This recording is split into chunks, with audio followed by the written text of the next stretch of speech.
Hello everyone, it is the Instant Match Reaction Show. I'm Paul Machin. Chris Pajak is with me in the aftermath of Liverpool being knocked out of the Champions League. Look, Chris, let's call it as it is. I think a week ago when we finished the first leg, I think most of us thought that Liverpool would go out. I think we felt that we would be disappointed and angry if we played the same way that we did and then went out. I think there was a sense as well that a lot of people got like Real Madrid were miles better than Liverpool. We got shown up a little bit in Madrid. The one thing I can say from the game tonight is that the players at least went out there, put a shift in, and I think earned a little bit of pride, if not an actual result. Yeah, and that's it. I mean, look, I'm bitterly disappointed to go out the Champions League, like everybody who's watching this, like you are. But I am proud of what they did tonight, because I think they did perform well, and for 9/10 of the field, they were excellent. Yes. And that final 10th, unfortunately, the hardest 10th, the 10th that matters, is where they let themselves down, and you know, it makes a change really for Liverpool to be let down by the front lads, and it's not a systematic thing. It's not the players being crap. It's just a fucking one-off where they've not done it. Yeah. Well, look, I've been saying it for a while. I think we're back up and running as far as the season goes in a general sense. At the last possible moment, really, you know, it's like the plane heading towards the ravine, and you just manage to pull up before you hit the mountain. But I felt like if we were going to be more than a team that fights for top four, you need 2 20-goal-a-season goal scorers in your team. We've got one. And we've got one. And that's where we've come undone, because Mo Salah's Mo Salah. You can't ask for more goals from Mo Salah. You can, but if he's well within his rights to flick the V's at you and go, what do you want? Because he's our top goal scorer. He's probably going to finish Premier League top goal scorer. He scored more goals than he scored for the last 2 seasons, I think. All right, this season. So he's doing all you can ever ask of from him. We need other lads to step up. I thought in a general sense, I thought Bobby Firmino was brilliant. That was back to Bobby Firmino doing Bobby Firmino things. Mane started the game really well, faded big time, and then Jota didn't really give us anything by the time he came on. No, I agree with that assessment perfectly. Actually, I think Mane looked like he was gonna take the game by the scruff of the neck, and I think for the first 10-15 minutes he probably did, and then it kind of just. Not that I think he still had a really good first half. He was still involved in the whole half. Yeah, he was, but second half, man, no, not at all. Like, and obviously he's withdrawn with Bobby. Yeah. And there's a reason, I think, and I don't know whether his legs fell off or his performance just wasn't there, but after the first 10 minutes, I'm thinking, this is the lad who's going to win us the game, and he doesn't. Yep, yeah, and the stage was set for him. There's that moment where he gets played into, and Klopp referenced the post-match. He's got his back to goal. He's inside the 6-yard box. And he slips. And it's a season, isn't it? Yeah, and that's it. And a point I made on the fan reactions earlier. And so when people get angry about like not taking chances, like nobody intentionally misses the goal. You know, you can be frustrated, annoyed in the moment with it, but you kind of have to, some stuff you kind of have to shrug off, and that's unfortunately where Mane is. The problem is we're entering into territory where everyone loves to write a good player off, I think. And I'm not prepared to write Sadio Mane off, but there's something just not right with him at the minute. And it's and that's fair. It's, you know, I mean, he's been our everything for 5 years now. I thought that was Alex Oxlade-Chamberlain. Oh, yeah, he wishes. You to me everything by Alex Oxlade-Chamberlain. No, yeah, not at all. He genuinely wishes that was the case, as much as I love Ox. But no, like, because we forget, like, we've had Mane for another season than Salah. We had him for a whole other season, and he was like, our entire team was hinged on him. Like, if you remember when he got injured at the back end of the season, and we were like, oh my God, we were throwing him. We were like, Klopp was a bit like when you're in a shootout in a movie and you run out of bullets and you start throwing the gun. That's what we were doing. We were throwing Sturridge and Origi and Lallana at like West Ham, and it was working great. You know, hit them in the head, knocked them out. Mane's been dragging our team over the line for another year, as well as doing all the extra bits and pieces. And he's very rarely been injured, so he's played loads of games, played loads of minutes. He's been a go-to guy for us, and it's not working for us at the minute. But look, without getting lost in let's take a comment, right? James Lawrence Alcott, a good friend of ours, in the comments. I thought you were unlucky. Do you think Klopp should have stuck with the players on the pitch, Firmino, Mane, as bad as Mane was, over bringing on Shaqiri, Ox, and losing that presence in the box? Yeah, I honestly, Klopp's managing on two fronts, and I think that's where it's boiled down. I think we've seen substitutions being made in the league games previously. We've not put all our eggs in either basket, and I think we've managed to make a decent fist of it. I mean, when you consider how garbage we've been for the whole of 2021 so far, up until March, I think it's easy to say. I think in hindsight, I'd have kept it for another 5 or 10 minutes before making the Thiago Jota change, but I think Klopp would. Listen to him talking his post-match. He said, look, we made the changes, but we kind of lost our way. And that was the time when Real Madrid was just starting to get the ball a little bit more and stuff. Yeah. Timing's everything in football, isn't it? Not just substitutions, but with the players and stuff. For me, James, anyway, the Mane thing, he was knackered. Like, and that's it. And so I don't think we were going to get any more. I'd maybe have kept Firmino on still, because I think he still had something to offer personally. Yeah. It depends on what we think we think we need for Leeds. This was just a sad state of affairs that you're like. It's Monday though, isn't it? Yeah, no, you're right. But also, and we're not playing 2 games a week. We are where we are in the season. You've still got the managing the squad. They just are. You know what I mean? That's just what he's doing because the squad was mismanaged, maybe, or whatever. Maybe they were just badly unlucky. But we've had so many fitness and injury issues that they're just trying to make sure that they've got lads available for them, because you can't. Because if we're saying we shouldn't have been needing Shaqiri and Oxlade-Chamberlain. Imagine if you have to use them. Imagine if you've got to start them in football matches. You don't need to imagine we were doing this in December and January, and we were fucking garbage for it. Because they're not good enough they're good individual additions here and there, but not as a player. So you're saying then that Klopp thought we were out? I'm not saying I don't think Klopp thinks that way, if I'm honest. I think he thinks that those lads are capable of doing what needs to be done. You still got Salah and Jota on the pitch there. Shaqiri's capable of unlocking something and finding a pass. So those lads are more than capable of winning the game for us. That was the problem though, wasn't it? When those subs were made, like a few times I'm looking at Shaqiri going, he's in really good position, he's got the ball, he's 20 yards out, he's looking left, he's looking right. There's nothing in front of him. Yeah. That was a fucking mate. It wasn't the fact that it was Shaqiri, it was the fact that there was nothing there for him to pass to. The biggest mistake was... out of ideas and started playing the ball to Trent, and when Trent's crossing 17 times a game, that's when we're done. We made the mistake of putting Salah centre forward, I think. I think personally, and I'd have just kept Mane on and run him into the ground, to be honest. I'd have put Jota centre forward. Now I know it didn't work very well last week, but I just think he wants to be between the posts more naturally than any of the lads. I know Salah's good at that, and I think Salah was playing really well on the right, and Mane had dropped off big time on the left. But I'd have maybe gone with a little bit of that. It was just, look, it was a Hail Mary at that point, and that was what it was. You talked about it, about how you want the lads to empty the tank, and I think Bobby did that. There was a point at 60 minutes where Bobby played a pass, and I said it in commentary. That's a tired movement. The ball kind of breaks down, and he decelerates like a man who's in pain, like a man whose body he's done. That's all you've got out of your muscles there. It didn't look like a comfortable deceleration. So they never make these decisions blindly, do they? I just think that, it is one of them. It's disappointing. I made up for Trent. I thought that was a brilliant performance from him tonight.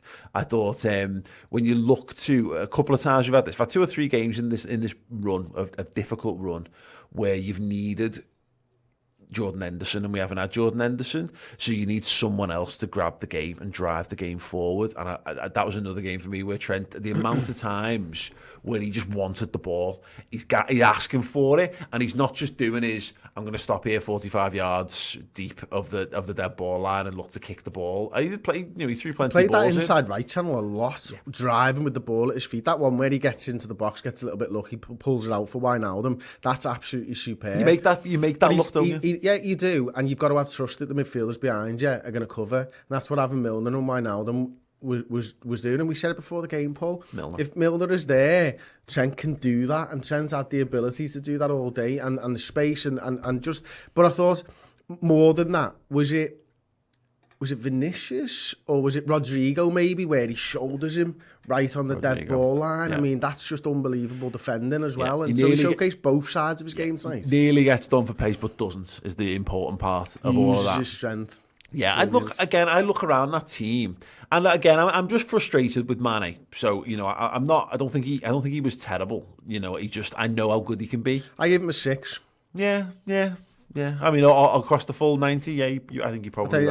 Probably 8 or a 9 first half, and he really dropped off second. Yeah, 100%. I mean, but in terms of everyone there, and I've been saying this for weeks now. I don't really know how to judge footy anymore.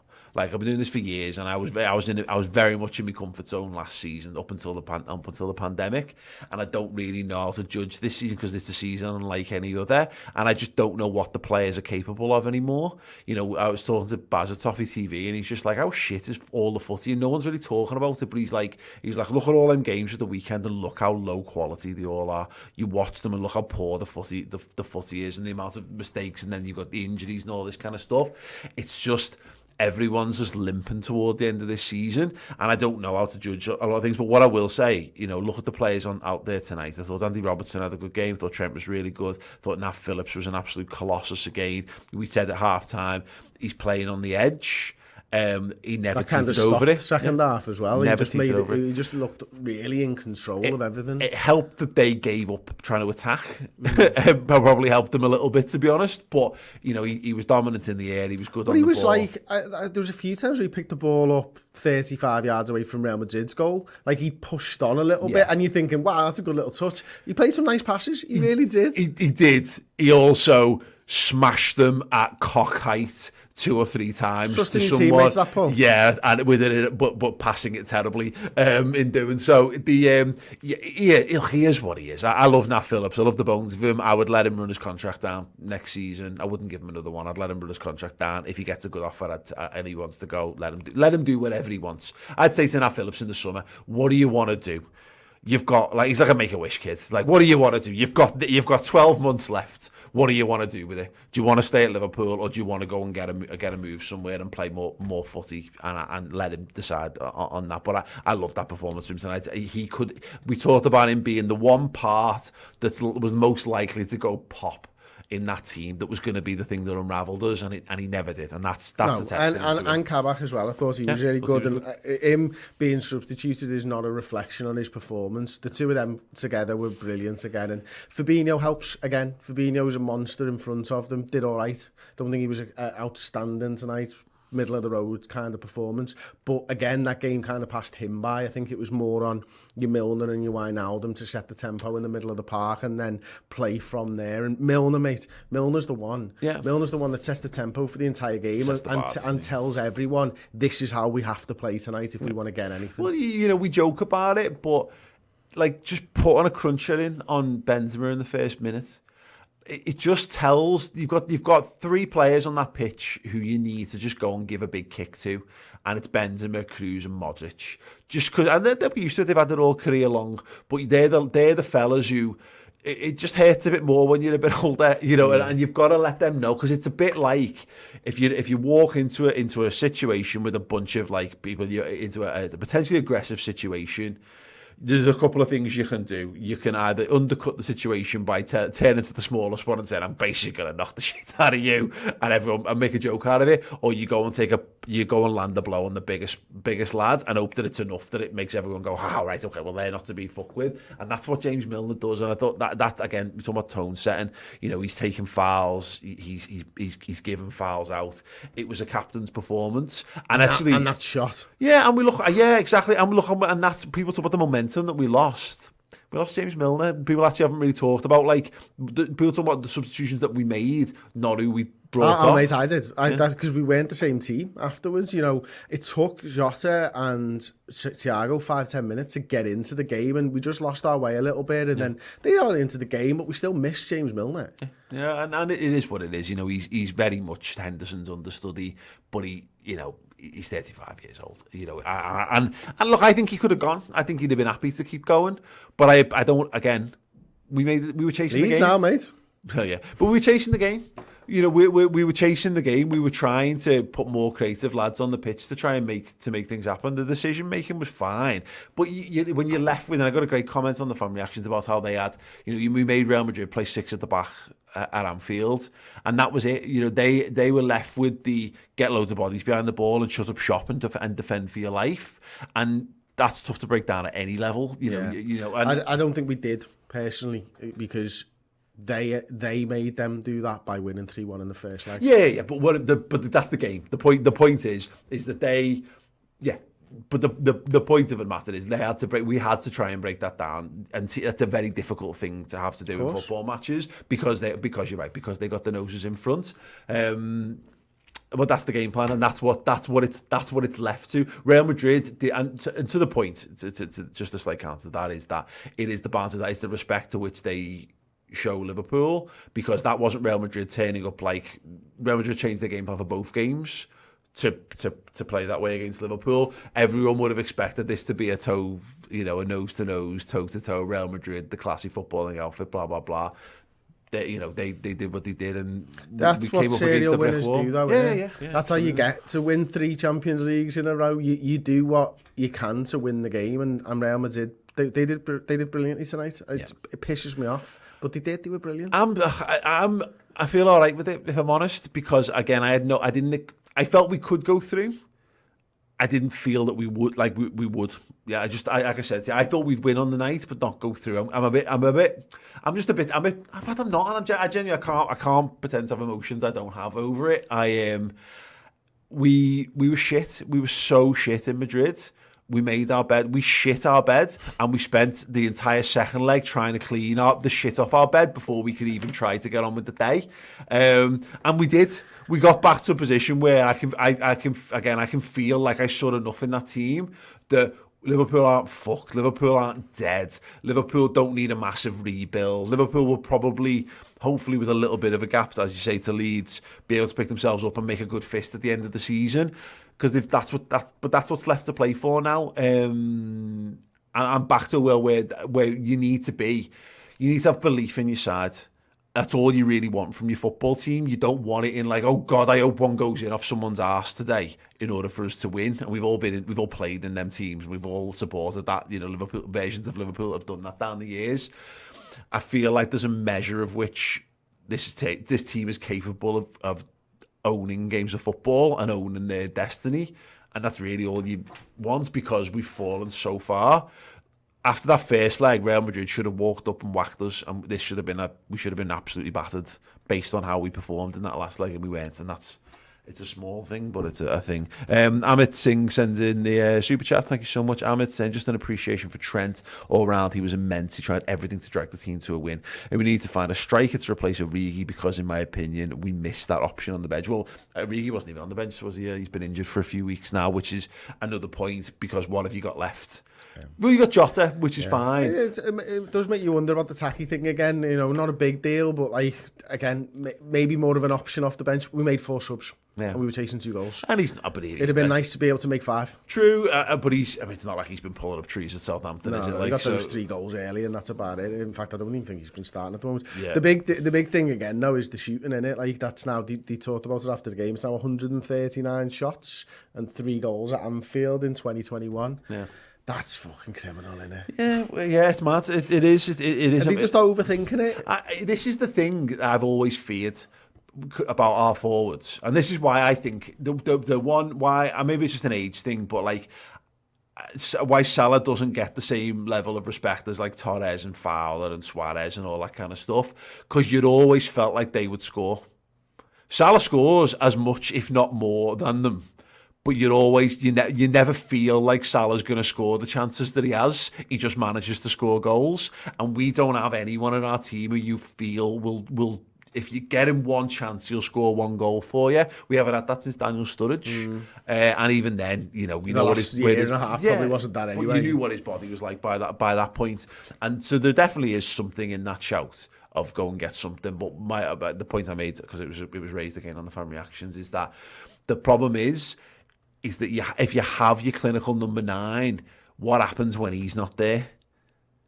Because you build your team to a goal scorer. What you want is the best of both worlds. You want to keep Salah and you want to keep Mane, who scores 20, and then add a lad who scores 35 in the middle of the team. What you want is Harry Kane from this season, actually, in the middle of our team. And that make a lot of people be sick in the mouths a bit.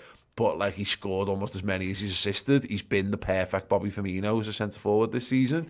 That would be the absolute ideal for us. But the problem is, of course, is you get Fernando Torres. What happened when Torres was injured? We were shit.